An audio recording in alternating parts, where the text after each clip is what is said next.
All right, Math 1, I am back with you. We have our final type of form. So far we have learned slope intercept. Okay, that was what your quiz was over, which by the way, you guys did an excellent job. All right, your slope intercept was y equals mx plus b.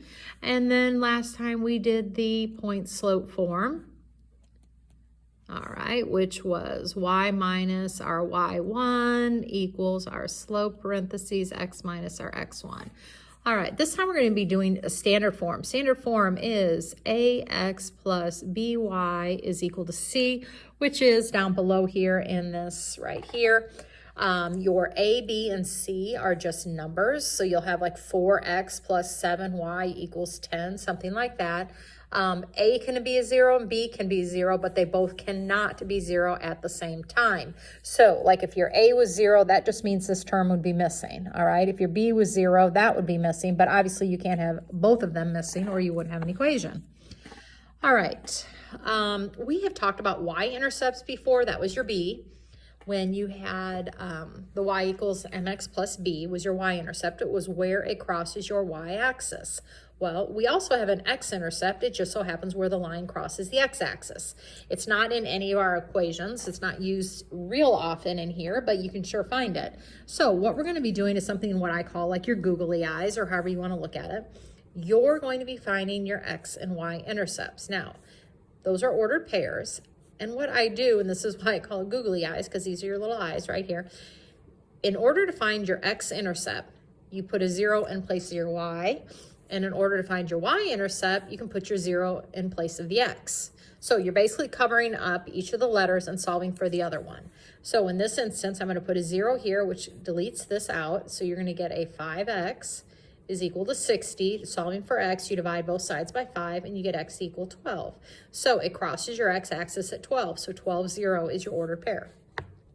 Here, you're going to put 0 in place of that x, which kind of deletes that out, and you're left with negative 6y is equal to 60. So you're going to divide both sides by negative 6, and you get negative 10. So it's going to cross your y-axis at negative 10.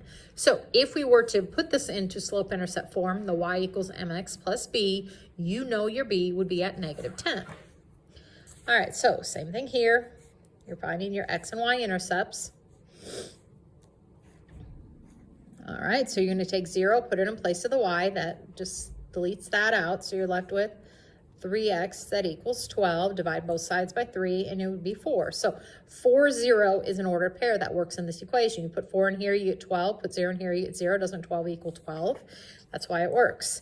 All right, you put 0 here in place of the x, and that gives you 8y to equal 12. You divide both sides by 8. Well, 8 does not go into 12 evenly, but you can simplify that down. So if you have 12 eighths, you divide both of these by 4. That gives you 3 over 2, which is 1.5. All right, so I don't care how you write it. You can write it as 1.5 or 3 over 2. It does not matter. But this is your y-intercept. So it crosses the y-axis at 1.5. It crosses the x-axis at a positive 4. And once you have 2 points, you can make a line. So that's how I would do it. If it is in standard form, I was asked to graph it, I would find my x and my y-intercepts, and I'd plot the 2 points and graph it. All right, so go ahead, pause the video, and try this on your own. See if you get the right answer.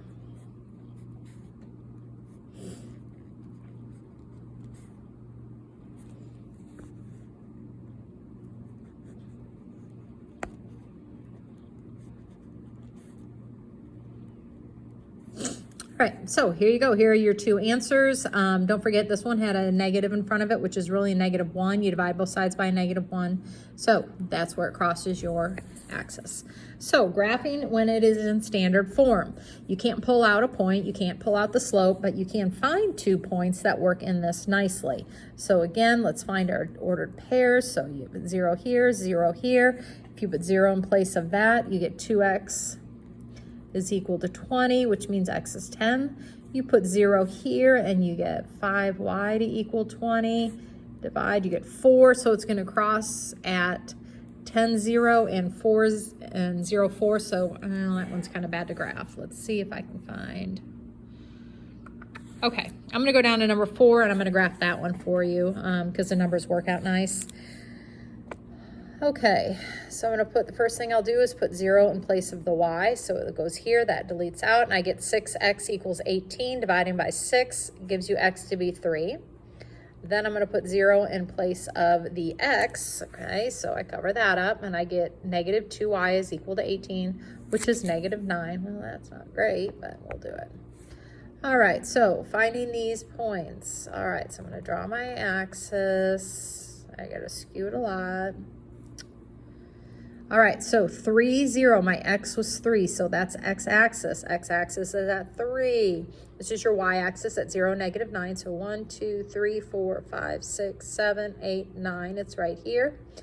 So each of these, each of your ordered pairs should fall on the axis. This one's your y-axis, and this one is your x-axis. And once you have 2 points, you simply connect them with a line. Okay, and you have that. All right, over on page 205, these questions are so easy that kids often miss them. They start panicking because they're not normal looking. They're not in any of the forms you're used to. So what happens here is this is when either your A is a 0 or your B is 0. Okay, so it kind of gives you a hint right here. When the graph is y equals something, then it is a horizontal line. Horizontal lines run left and right. When the graph is in the form of x equals something, it is a vertical line that goes up and down. Okay, so x equals 4, that is a vertical. X equals is a vertical line. So as soon as I get that, I'm not going to be panicking and saying, oh my gosh, I don't know what form it is. I don't know what the slope is. I don't know any of the stuff. All you're going to do is look and say, well, it's x equals, that's vertical. So I go 1, 2, 3, 4. 4 on my x-axis because it's telling me x is 4. And then you draw a vertical line through that point. Okay, so same thing here. I see an x equals. So I'm going to draw my graph. And it's x equals what? Negative 1. So negative 1 is right here on my x-axis. And I know since it's x equals, it's a vertical, well, that was a really bad line, vertical line through that point. All right, y equals 0. Well, okay, well, y equals is a horizontal line. So I'm going to draw this. Here's my y. I'm going to go to 0 on my y. Well, that happens to be right here. And I need to draw a horizontal line through that, which just happens to be my x-axis. Okay, so y equals 1. That's a horizontal line. So I'm going to draw my graph. Here's my y-axis. I'm going to go to 1 on my y-axis, which is right here. And I'm going to draw a horizontal line through there because it told me up here, if it's an x, y equals is a horizontal line. All right, so let's practice these. Pause the video if you need to. Just think, is it a horizontal line or a vertical line?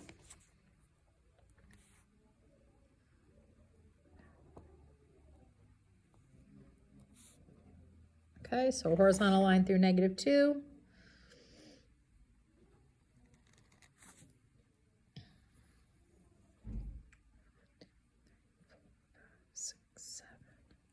Okay, that's x equals 7. X equals is a vertical line through the 7. Okay, here we go. Transforming this. So what we're going to be doing is you're going to be given an equation either in slope-intercept form or point-slope form, and you're going to rewrite it into standard form using integers only. Now, an integer is a whole number. So if you end up with fractions anywhere, that's where you need to multiply through by your common denominator to get rid of any fractions. Okay, so basically in standard form, anything that has a letter, so an x or y in it, is on the left side of the equation. Anything that is a whole number is over on the right side of the equation. So the first thing I want to do here is let's go through and distribute. So y minus 2, and you don't have to do that, but I am going to do that. So let's distribute that through. That's negative 1/3 x. A negative 1/3 times 6 is a negative 2. 1/3 goes in, or 1/3 times 6 or 3 goes in there twice. Negative because here's a negative, here's a positive. All right, anything with an x in it or a y in it goes to this side. Anything that doesn't have an x or y goes over to this side. So I'm going to take this right here. I'm going to add it to the other side because I need to bring it over. When I add it, it becomes a positive. I still have my y.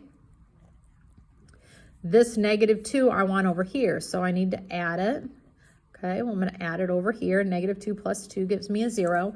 Well, it told me up here that we want an equation standard form uses only integers. I don't have an integer right here. I have a fraction that is not an integer. So in order to get rid of 1/3, I multiply every term by a 3. So 1/3 times 3 is 1.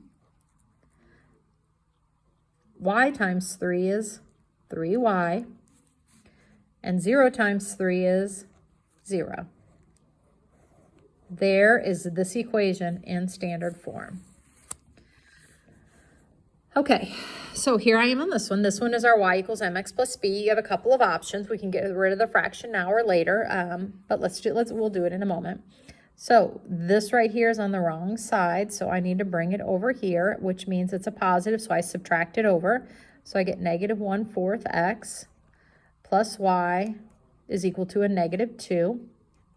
Now, actually, in this case, I'm going to multiply everything through.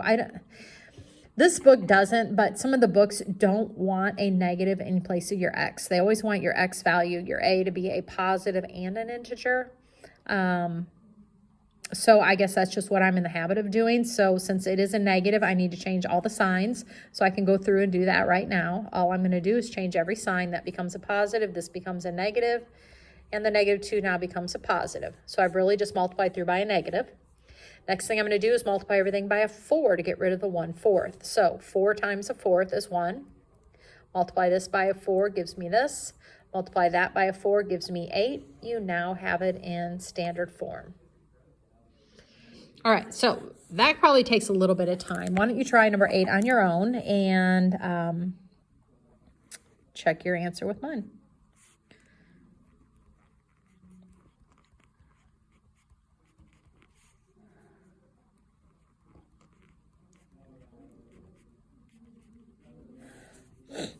Okay, and there's my finished answer. All right, what I did, I had a negative 2/3 x here. I need to bring it over. When I bring it over, I add it over. So it becomes a positive 2/3 x on this side. I'm joining my positive y here, and then that equals a negative 1. To get rid of this fraction, I don't have to do the negative because it's a positive when I brought it over, which was good. 2/3, how do I get rid of it? I multiply by a 3. So if I multiply this by a 3, that cancels. I get a 2. You multiply this by a 3, you get that. You multiply this by a 3, and you get negative 3. So it is now in standard form.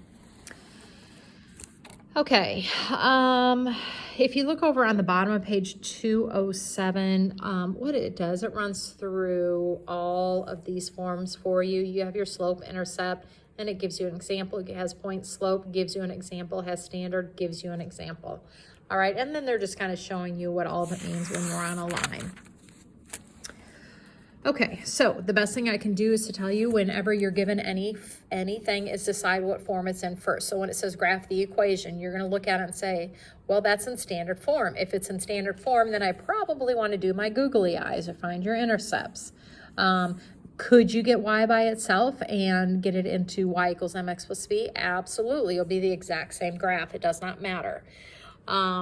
The next thing you need to just be aware of is if one of the variables is missing, then it's either going to be a horizontal or a vertical line. So you look here, our x is missing. It's a y. Y is always a horizontal line. Down here, getting it into standard form, you remember you have to bring this over. So you're going to get a negative 1/2 x when you bring it over.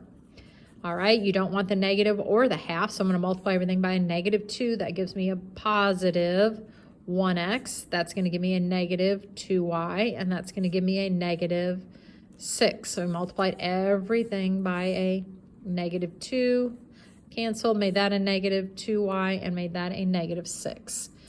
All right, I kind of skipped the word problem. Let's do the word problem at the top of page 209. All you're going to be doing here is writing an equation and give 3 combinations that you could purchase. Okay, so let's see. A store sells gift cards in preset amount. You can purchase a gift card for $10 or $25, and you need to spend this much on gift cards. So we're going to say the $10 gift cards are going to be our X. We're going to let these be our Y, and you can let whatever variable you want. So I'm going to buy X amount of $10 ones, and I'm going to buy Y amount of $25 ones. And when I add those together, I'm going to spend $285.